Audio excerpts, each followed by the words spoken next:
So, ma'am, hindi pa rin talaga kayo bat ni Miss Annabelle? Or ano ba?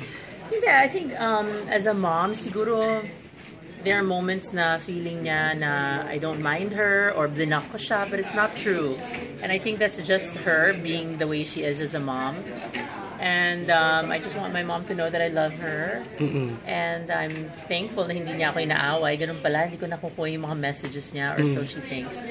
But yeah, I mean, I'm actually surprised na ganun pala ka-emotional si mommy. Sometimes, hindi niya yung may papalabas and she doesn't really show how she feels. Panganay ka kasi, so ganun siguro. Talaga naman. Yeah, Ganun yung iyak niya. But I remember when na-hospital ako, I saw na umiyak siya. So, naiyak din ako noon. Wala siya no, nung nangyari yun, yung that night. Dumating na lang siya sa hospital noon. So you were found unconscious? Ano lang yun? Hindi ko rin alam. Actually, Crystal told me that Wala ka na malay. I should like consult a spiritista. Parang weird. Sorry, to ask, were you possessed? Something like that? Parang ganun ang feeling. Yun nga, naisip ko Kasi kanina hindi ko maalala eh. I was doing things na I didn't know. Like violent thing. Nung somehow na, are you hurting yourself Nagwawala or ka. others? Parang ganun. Parang I was acting in a strange way. Walang video. Ewan ko kung nakunan nila. Hindi ko alam. Kasi the cameras are always at our house eh. Oo nga. How long does it take yung moment na yun?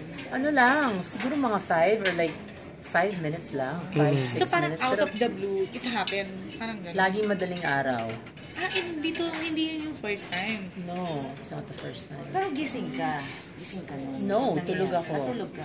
So ano yun? Parang Basta, I don't wanna explain. It's Ano ko ano. parang conjuring ko. Hindi ko pa napapanood yun kaya hindi ko alam. I Hindi hate naman, horror pero movies. parang ano lang, parang horror talaga yun. Pero pa yung palikulan doon, hindi ka ba, wala kang takot ngayon because of what happened or may fear? Andiyan naman yung fear, hindi mo mawawala yun.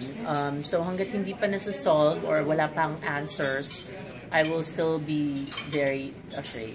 Pero Rupa, ano yung sinabi ng doktor? Kasi sabi mo it's weird, nangyayari lang. So, Wala ka siya nahanap. That's what's the weirdest part. Wala, as in nothing. Wala siya Pero nahanap. ito yung lab Kung tulog test, ka. gano'n. Lahat ng test. They couldn't find anything wrong with me. In MRI ako, general checkup, nothing. As in, they couldn't find anything, which is even more weird. So, kino-consider mo na yung spiritista? Hindi ka kilala. Yeah, so my mom thinks I'm baliw. Sabi niya, magdasal daw ako.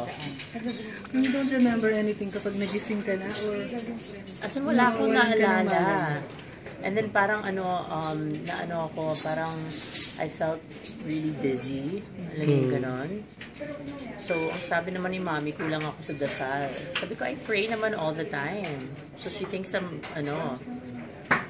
stop calling Pero daw ng actually, mga wait, wala ka spiritista. na wala na. Wala. As in, shock na shock ako, ha? Ganun pala? Ay, ganun palang ginagawa ko.